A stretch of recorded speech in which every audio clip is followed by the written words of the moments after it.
Well, hey there, reader friends. I'm Erica, and welcome back to my channel. And today, again, it popped up with a thing. Go away. I will always say remind me tomorrow. And today I'm going to do a response video to one of Mikayla's videos that she posted last week because I have a lot of thoughts and a lot of ideas and a lot of things that she said that I want to respond to because I think that it was a very thought-provoking video about BookTube and reading, and you know how I like to think complexly about how and why we read. So this is a response to her video, which is called Forcing Myself to Read an Hour a Week. An hour?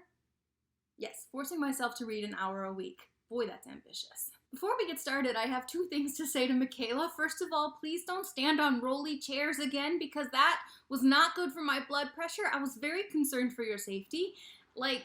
But also props, that was talented. I'm amazed that you didn't fall or hurt yourself. Maybe you just have mad balance skills that I lack because it was risky. And second, I would like to say thank you so much for exposing my truth that I feel very insecure about, which is that I'm a booktuber, but sometimes I don't want to read in my spare time. One of the things I really liked about Mikayla's video was how she discussed that reading isn't always a leisure activity, and that it doesn't always feel like something you immediately want to go do, because there are times that it feels like work. Which is a controversial statement, I understand.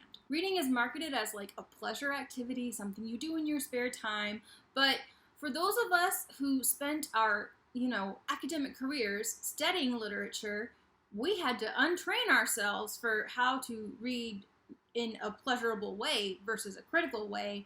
And when I am tired, my brain automatically goes back to reading critically, which isn't the most fun and isn't the most relaxing. So a lot of times when I am extremely tired or burnt out or just not in a reading mood, I choose not to read because I don't think I'll enjoy it. This is something I had to really work on when I graduated from undergrad. I had to figure out and rediscover reading for pure pleasure and try to figure out if there was a way that I could turn off my English major brain that was always looking at the text critically.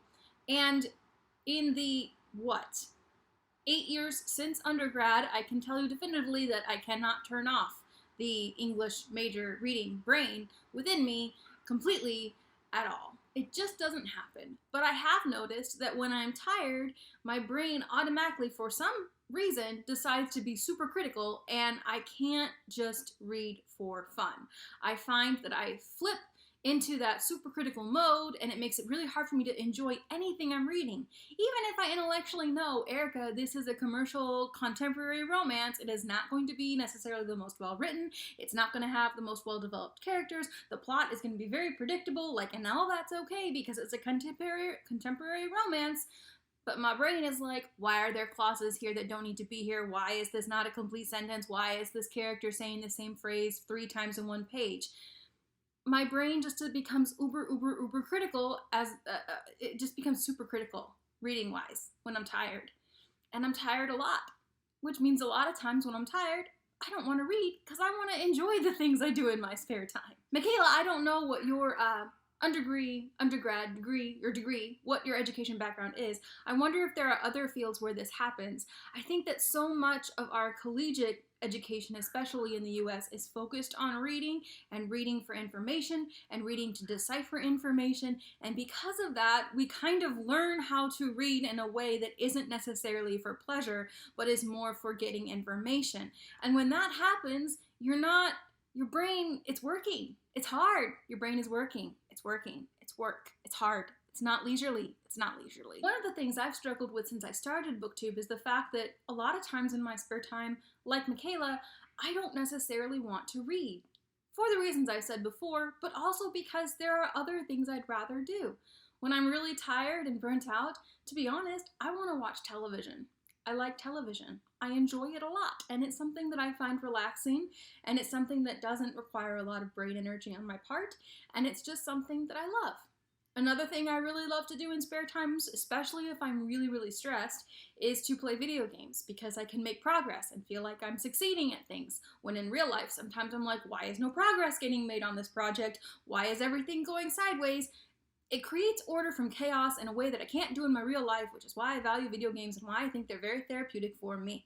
So, there we go. Plus, there's just the fact that, when you're working all the time, you don't have a lot of spare time, as I've said before. So, in those circumstances, sometimes I just don't have time to read. And I've discovered that I'm the type of person where I don't read well in short spurts. If I'm gonna read for pleasure and read to enjoy it and really chew on a book and escape into the world the book's creating, I find that I have to be able to read for more than 45 minutes, which is about the length of a TV show. So for me, it kind of makes sense because my brain, again, I'm really curious about how the brain works when we're reading, because what happens is once I hit about that 43, 45 minute mark when I'm reading, my brain triggers into, oh, we're doing a long-term activity, and I just then am able to read for hours and hours and hours, taking breaks to eat and go to the bathroom and things like that. But that's when I finish, Kingdom of Ash in, not very many days. Or things like that. But I have to be in the mood for it. I have to be intentional. I have to say, okay, I am going to spend this day of my weekend focused on reading and commit to it. I really responded positively to Mikayla's idea about trying to force herself to read for an hour a week and being intentional, because I have to be intentional. I can't just read for the heck of it. I have to set time aside. Oh, another thing I wanted to say, Mikayla, I don't think you failed, because, you read an hour for several days. I don't think you failed. I think you need to give yourself a break, sweetie. I think you did a great job. Also, I wasn't meaning to be condescending by calling you sweetie. It's just something I say. It's been pointed out that that's kind of condescending. I didn't mean it like that. You're a powerful woman. Go you. But you were awesome. You read more than you were, usually do, and I think that's progress. So, okay, I've gone too long for this, but be kind to yourself. One thing that I immediately thought of when I was listening to Mikayla discuss how it's challenging for her to read for long periods of time is the fact that even she herself said that she likes to spend a lot of time on her phone and scrolling. And I've often wondered if, with the advent of the internet and social media in particular, attention spans in general are shorter, and that makes reading less pleasurable because our brains just aren't wired to focus on something for more than however long your average video is, or whatever. There's actually been a lot of research on this in terms of child psychology and children's development because of the impact it's having in terms of schooling and education. But long story short, think of how long the average video on Facebook is. Think of how long a video on YouTube is. Think of how long, a shot on a camera is before they change the view. There's a word for that, and I forget what it is. I remember reading somewhere that it's an average of between 3 and 5 seconds before they change the view on a film. So, that's not very long. So we're being inundated constantly with very short packets of information. And then when you switch and are reading a book, which is a much more long form of information, like perusal, of course it's going to be challenging. I am very curious to hear about this from fellow booktubers and friends who are younger than I am, because I'm 30, and when I started reading, the internet didn't exist, and I had limited television in my life because of the way I was raised. And so when I was learning how to read, reading really was the only avenue of escapist type, things. I was more of a loner. I wasn't a social butterfly. I know that's shocking, but I just was not a social butterfly. And so for me, reading provided a real sense of just enjoyment and pleasure. And I would read for hours after school every day. I would read compulsively. I loved it so much. And I wonder if computers, the internet, television, if all of that had been present more prevalently or just present at all when I was a child and learning how to read, if that would have impacted how I read now and how I think about reading. The other thing I think of also is that, internet didn't really become a thing until I was in college. My undergraduate applications I sent in, well, no, I did send them in online, but in high school, I was still, typing and printing papers. I didn't have to use the internet for homework very much. That was a new thing that teachers were just starting to do my senior year. So my entire education also did not have, my entire growing up until college ages, internet was not a thing. YouTube, actually, let's see. I graduated in spring of 2007. So that'll tell you, that'll tell you what the internet was like when I was in high school. I did read a lot of fan fiction online, but that was also reading. It wasn't like short-term things. These were like big novel-length Harry Potter fan fictions that you can't find anymore because all those sites are down because, you know, the internet is a different place. I think that we're just being programmed, for lack of a better word, to not be able to focus on things so long. And I think that also goes into and buys into the idea of social media as promoting excess and extremes. I think that social media is a place, BookTube and YouTube included, where quantity sometimes is more important than quality, but also where, like, in order to get people's attention, you have to be really passionate about what you're talking about. And the fact of the matter is that when you read books, most people, there aren't very many 5 stars. At least for me, I'm a more critical reader, I know, but I think that there's this idea in BookTube and of BookTubers that we just love everything we read, and that's not the case. We know that's not the case. We go on rant reviews and things like that, but I also think that in general, BookTube tends to like always have passionate responses to whatever you're doing or reading, and booktubers tend to purport that kind of persona because it's what gets views, and I don't know if it's bad or good, but I'm not like that. Most books I read are 3 or 4 stars. That's why I don't do wrap-ups, is because I don't really want to talk about the books in detail that, there's a really big bird that just flew up by my window. But I don't necessarily want to talk about books like in depth that I'm not passionate about, and I don't want to pretend that I'm passionate about books that I thought were just okay. Big sigh. I also think that by reading and by engaging in this activity, that in many ways I'm happy is having kind of a resurgence in popularity, it feels.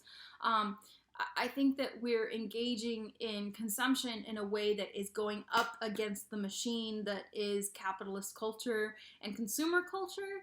And I wonder if for many people, including Mikayla, if that's part of the reason also why it's so difficult sometimes to like sit and read, because I keep thinking sometimes, even myself when I'm reading, oh, I want to check to see if someone tweeted something, oh, I want to go do something else.